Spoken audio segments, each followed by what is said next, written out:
Bonjour à toutes et à tous les gars, j'espère que vous allez tous très bien. Aujourd'hui on est sur un marché crypto qui respire un petit peu. On a le Bitcoin qui a plus 1,4% depuis hier. Et puis on a globalement le marché crypto qui reste assez stable, hein. On est quand même sur les mêmes niveaux qu'hier. C'est normal, hein. On est très probablement en train de créer de la liquidité pour continuer la tendance baissière que l'on a. Mais je vais vous partager quand même un setup assez bullish, peut-être qu'on a à court terme. Je vais quand même vous montrer, hein. On va quand même essayer de prendre en compte tous les scénarios possibles et puis on va voir les liquidations sur le Bitcoin, c'est assez intéressant. Donc j'espère vraiment que cette vidéo vous plaira, c'est le cas, n'oubliez pas de la liker et de vous abonner si ce n'est pas déjà fait, vraiment ça m'aide énormément, vous le savez. Et puis n'oubliez pas de rejoindre les groupes Telegram qui sont directement en description. N'oubliez pas, si vous n'êtes pas déjà inscrit sur BitGet ou sur Apex, n'hésitez surtout pas, vous avez des rabais sur les frais de trading directement, les liens sont en description. Donc les gars, je vous embête pas plus, allez on est parti pour l'analyse.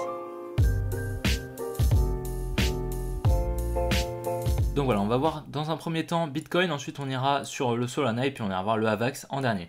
Donc c'est assez intéressant, c'est qu'on est venu donc conforter en fait ce support, on est venu en fait réagir dedans, on avait fait une grosse mèche et donc en fait ok on est venu chercher donc les equal low, mais en fait là clairement on conforte le support en fait, hein, d'accord, on n'a pas en plus de ça une liquidation assez proportionnelle en fait par rapport au support, hein, d'accord, le support on pourrait le matérialiser donc par la droite rose que je vous ai mis, bah là la liquidation est toute petite. En fait ça me fait un petit peu penser à la fake news des ETF qu'on avait il y a assez longtemps. Donc voilà, en fait, comme vous pouvez le voir, la fake news des ETF, on était venu chercher tous les equal high qu'on avait juste là, grâce à cette petite mèche pas du tout proportionnelle, d'accord, on est juste venu chercher les stop loss sur le contrat perpétuel, et bien c'est exactement ce qu'on a fait en fait en lower time frame actuellement sur le Bitcoin.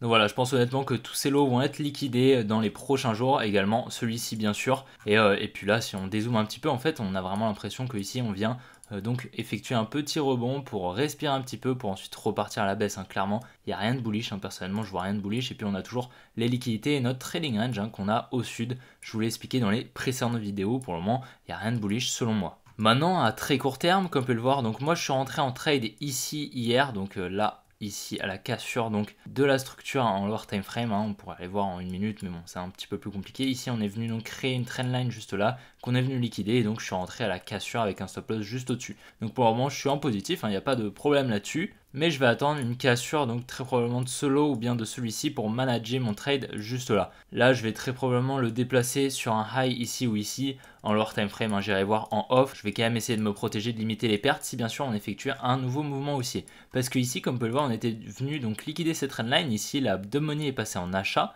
ici donc la dumb money a acheté ici, ce qui a permis à la smart money en face de se placer en vente. Donc maintenant, est-ce qu'on a eu un très gros transfert main forte main faible qui nous a permis ensuite de protéger ce high pour ensuite effectuer des plus bas? C'est possible, mais par contre, comme vous pouvez le voir, on est en train de créer une trendline juste là. Donc est-ce qu'on va venir peut-être la liquider, venir liquider ce high ici, ou même peut-être venir liquider celui-ci? D'accord, si peut-être on vient conforter encore cette trendline, on va voir, et ce sera possible d'avoir un dernier high. Maintenant voilà, je pense vraiment pas qu'on va aller au-dessus de cette supply. Je pense honnêtement qu'elle est protégée. Maintenant, on n'est pas du tout à l'abri non plus de passer au-dessus, mais on va quand même rester prudent. Personnellement, je ne pense pas, et je pense qu'on va continuer la baisse à moyen terme. Mais voilà, on va quand même suivre ça d'assez près. Mais là, ce qui est assez intéressant, c'est qu'à court terme, en fait, on vient protéger les lots à très court terme, hein. Bien sûr, on vient récupérer toutes les liquidités ici, tac. Puis ensuite, on vient récupérer l'inducement encore ici, tac. Ensuite, encore ici, tac. Et il serait intéressant peut-être de venir effectuer une petite structure haussière encore pour ensuite venir liquider tous les lots un petit peu plus tard. C'est possible, d'accord. C'est pour ça qu'à très court terme, on peut toujours effectuer un mouvement haussier et venir chercher mon stop loss, d'accord. C'est tout à fait possible. Donc on va surveiller ça de très très près. Mais pour le moment, je reste baissier. Là, il n'y a pas de doute là-dessus. Également, on m'a dit que j'apportais très peu d'importance aux ETF, tout simplement parce que, en fait, c'est le biais psychologique qui joue énormément dans les réactions qu'on peut avoir en fait sur Twitter.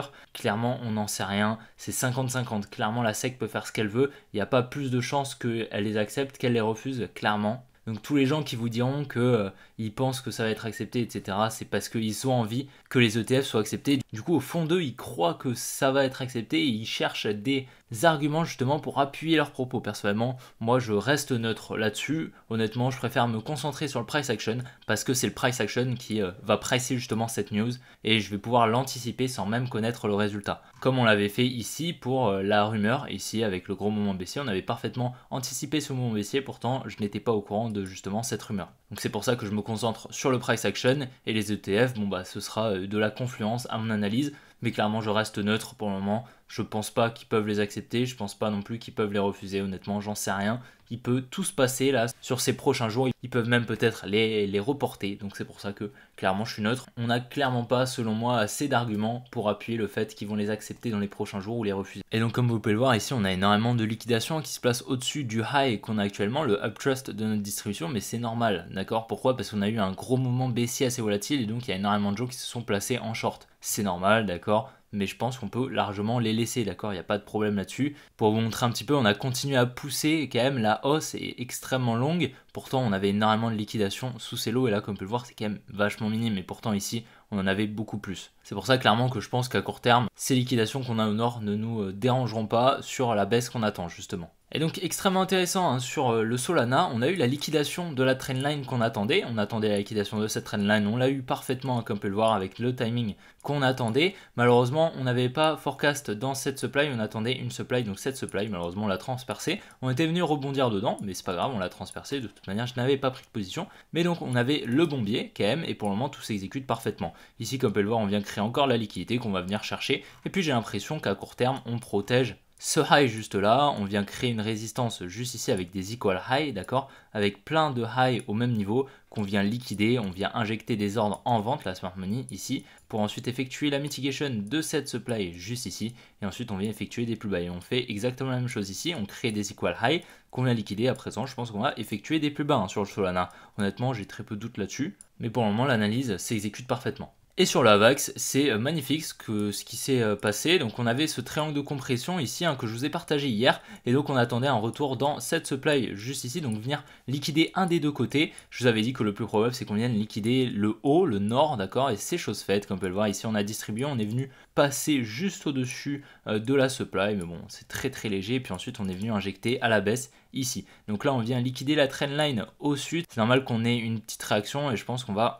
continuer la baisse hein, tout simplement. J'ai pas trop de doute là-dessus non plus. Honnêtement, le biais est baissier. On a encore pas mal de liquidités au sud, hein, comme vous pouvez le voir, avec ces lots ici et tous ces lots juste là. Donc très belle exécution également sur le AVAX depuis la supply ici hein, qu'on avait parfaitement forecast. Et donc voilà les gars, j'espère vraiment que la vidéo vous aura plu. Si c'est le cas, n'oubliez pas de la liker et de vous abonner si ce n'est pas déjà fait. Vidéo un petit peu plus courte que d'habitude. J'espère que vous m'en voudrez pas. Mais donc n'oubliez vraiment pas de jeter un petit œil peut-être à mon compte Twitter et puis de rejoindre les groupes Telegram directement en description. Et puis les gars, on se retrouve demain pour une prochaine vidéo comme d'habitude. Allez, ciao les gars.